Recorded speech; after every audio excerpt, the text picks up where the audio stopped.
Bonjour à tous.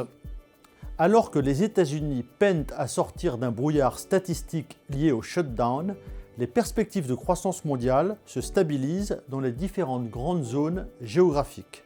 Une résolution du conflit ukrainien, encore très hypothétique à ce jour, apporterait un surcroît de croissance, surtout en Europe.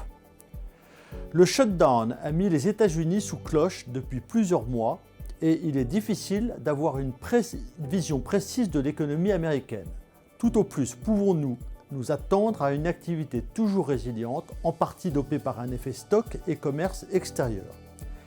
La consommation semble tenir, mais elle repose davantage aujourd'hui sur les classes aisées alors qu'elle stagne ou diminue pour les moins hauts revenus. La bonne tenue de la consommation est un élément essentiel pour la croissance future aux États-Unis. Elle dépend de la confiance des ménages, dont on constate une érosion récente. Les ménages américains semblent surtout avoir une vision négative de l'inflation future, à plus de 3,5%, ce qui pourrait freiner leur velléité de dépenses. Le point de tension de l'économie américaine depuis quelques mois est le marché du travail, si solide ces dernières années. Le chômage est légèrement remonté et les créations d'emplois diminuent progressivement, même si cela reste mesuré.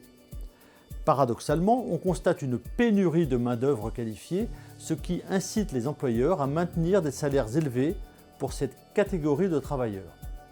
Un marché du travail fragile et une inflation au-dessus de l'objectif seront les deux paramètres contradictoires qui guideront l'action de la Réserve fédérale dans les prochains mois. Nous pensons que la Banque centrale baissera ses taux en décembre avant de rentrer dans une période d'observation de plusieurs mois peu propice aux décisions.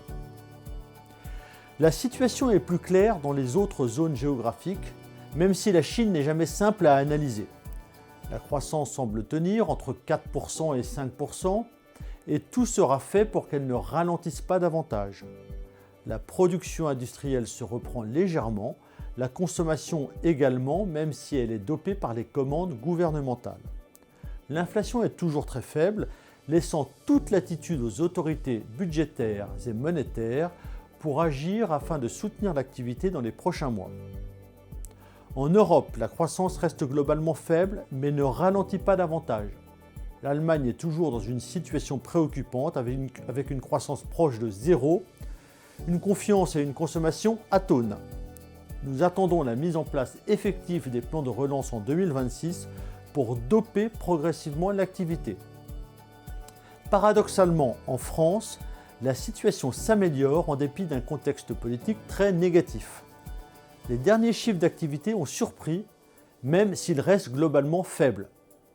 L'inflation en France est par ailleurs une des plus faibles en Europe, autour de 1%. Une résolution du conflit ukrainien serait à l'évidence une bonne nouvelle pour le continent européen. Elle aurait un effet positif sur la confiance et la consommation. Le taux d'épargne, qui a beaucoup progressé depuis 4 ans, environ 19% en France, serait amené à diminuer. Les marchés font preuve de volatilité depuis plusieurs semaines, partagées entre de bonnes publications de sociétés et des valorisations exigeantes. Les effets de la révolution numérique restent difficiles à appréhender avec l'annonce régulière de nouvelles concurrences à moindre coût et les investisseurs deviennent très exigeants sur les chiffres.